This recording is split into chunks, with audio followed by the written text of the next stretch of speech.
নমস্কাৰ সমৰ্স ট্ৰেভেলৰ আৰু এটা নতুন ভিডিঅ'লৈ আপোনাক স্বাগতম জনাইছোঁ।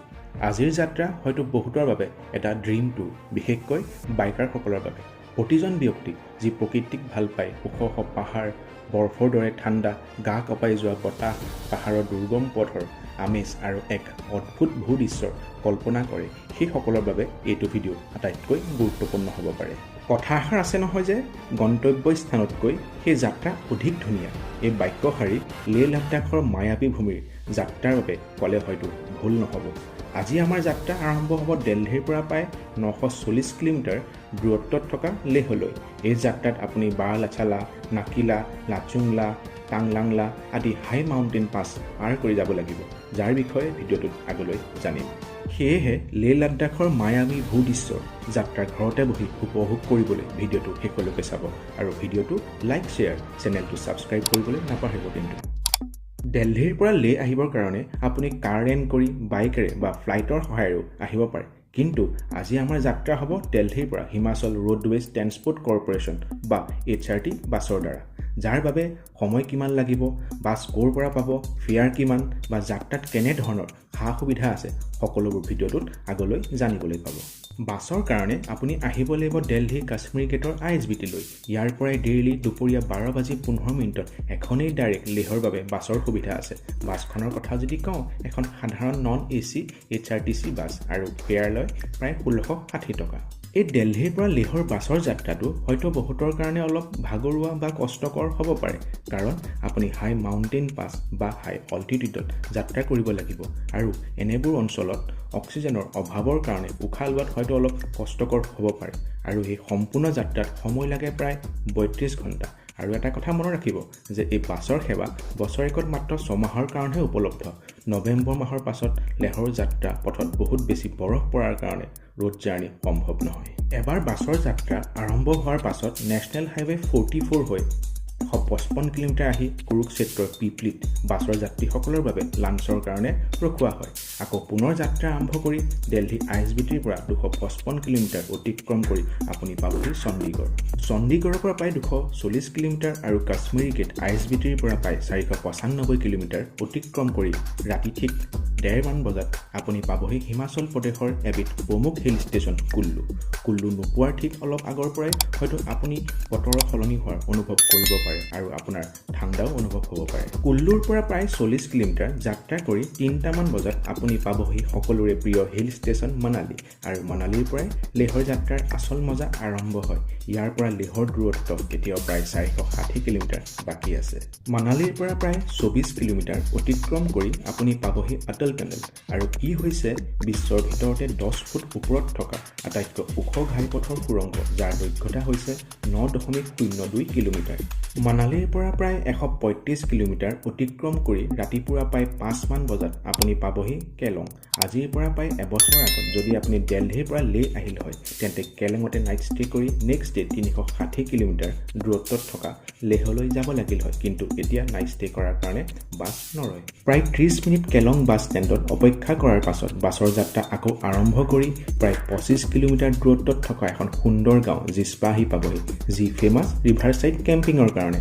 এবাৰ কেলং পাৰ কৰাৰ পাছত দৃশ্যবোৰ সম্পূৰ্ণৰূপে সলনি হয়, কাৰণ ওখ ওখ পাহাৰত আপুনি নামমাত্ৰৰ গছ-গছনি দেখিবলৈ পাব, ঠিক এক শুকান ঠাণ্ডা মৰুভূমি যেন।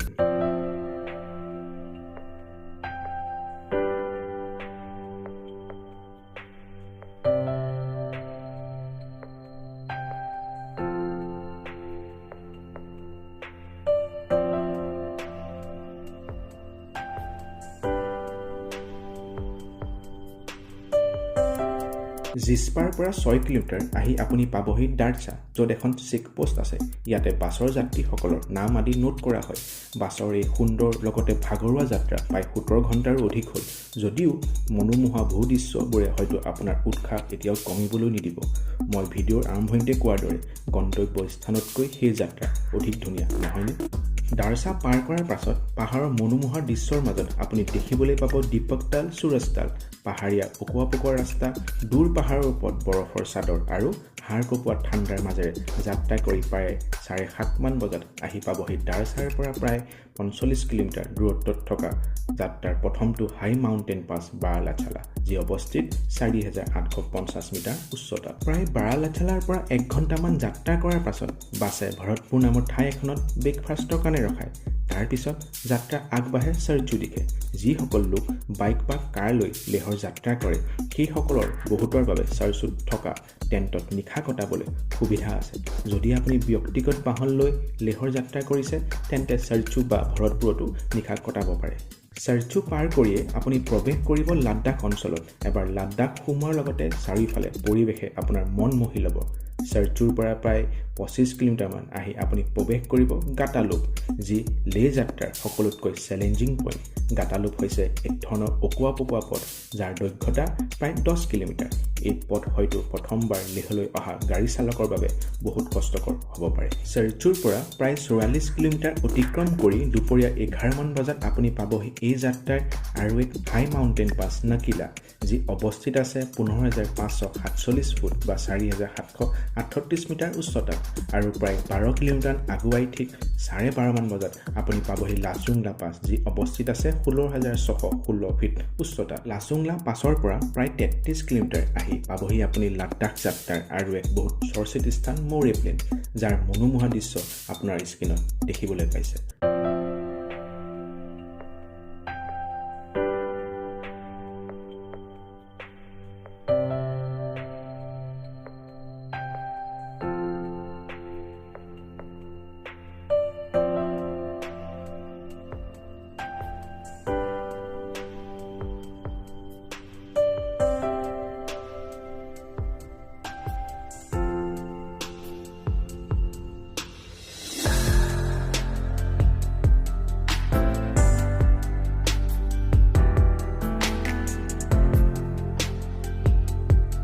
মৌৰে প্লেনৰ পৰা ঠিক 55 কিলোমিটাৰ অতিক্ৰম কৰি আপুনি প্ৰায় 3:30 মান বজাত পাবহি এই যাত্ৰাৰ সকলোতকৈ ওখ মাউণ্টেইন পাছ টাংলাংলা, যি অৱস্থিত আছে 17,482 ফুট উচ্চতাত। টাংলাংলা পাছৰ পৰা ওখ পাহাৰ আৰু এই মায়াবী ভূভাগৰ মাজেৰে 110 কিলোমিটাৰ অতিক্ৰম কৰি 7:30 মান বজাত আপুনি পাবহি লেহ চহৰ, যি হৈছে আপোনাৰ যাত্ৰাৰ গন্তব্য স্থান।